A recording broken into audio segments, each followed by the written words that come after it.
welcome back to Onyx Food Hill. Thank you guys for joining me in another recipe today. I'll be showing you how to make Philly cheesesteak. So you start by slicing your beef. I'm using flank steak for this recipe. You can use ribeye, so you make sure your beef is frozen for about 20 minutes. That way you'll be able to slice this without any stress.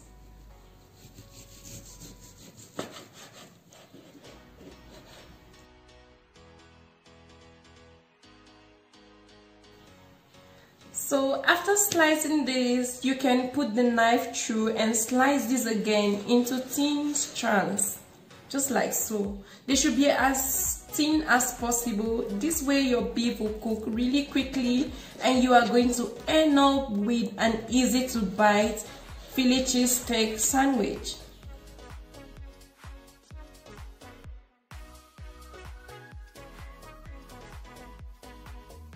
And once you're done slicing your steak, you can set this aside briefly. Next, preheat your cast iron skillet on high heat. Add 2 tablespoons of olive oil or vegetable oil to the skillet. Once the oil is heated, go ahead and bring in 1 cup of sliced red onion. You can use yellow onion as well. Also go in with 1 sliced red bell pepper and 1 sliced green bell pepper. Stir this together and cook for just 2 minutes. You can season the veggies with just a pinch of salt to taste. A 1/4 teaspoon of freshly ground black pepper. Stir this to combine and cook for an additional 1 minute until the veggies are soft and nice. After cooking the veggies for 3 minutes and they are soft and fragrant, you can remove the skillet from the stove top and transfer the veggies to a dish. Place the same skillet on the stove top. You can add 1 tablespoon of oil again if there's any need. Now, bring in the sliced steak into the skillet.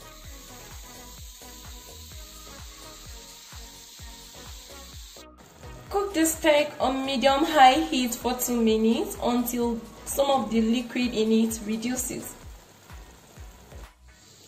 And once the water has reduced from the steak, you can go ahead and season this with a 1/4 teaspoon of freshly ground black pepper, 1/2 teaspoon of salt, and 2 teaspoons of Worcestershire sauce. Stir this to combine and cook for 6 minutes until the beef is soft. And once I have cooked this and the steak are golden brown, you now go in with your cooked veggies. Stir this together to combine. Philly cheesesteak is traditionally made with provolone cheese. You can also use American cheese if you can find that.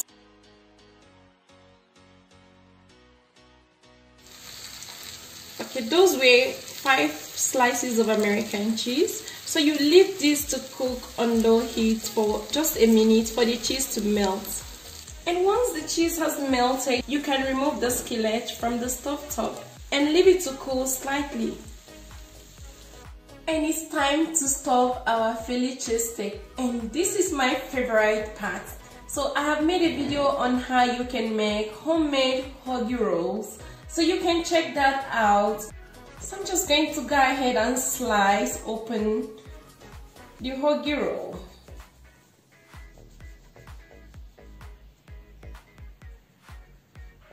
Okay. Just like so. You can choose to spread your bread with some mayo or some butter. It depends on what you want. So I'll just go with mayonnaise.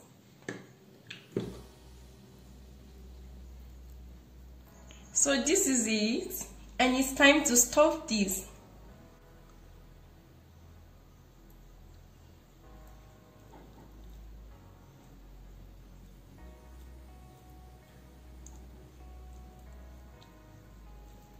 You should also know you can make your Philly cheesesteak without veggies. You can simply just use your steak and your onion, and that will be all. I just want to let you know that this Philly cheesesteak really tastes so amazing, and this goes for 4 servings. You can make more and serve for a whole family. You can like the video and share with your friends. And please subscribe to Onyx Food Hill. Until next time guys, enjoy your Philly cheesesteak. Bye!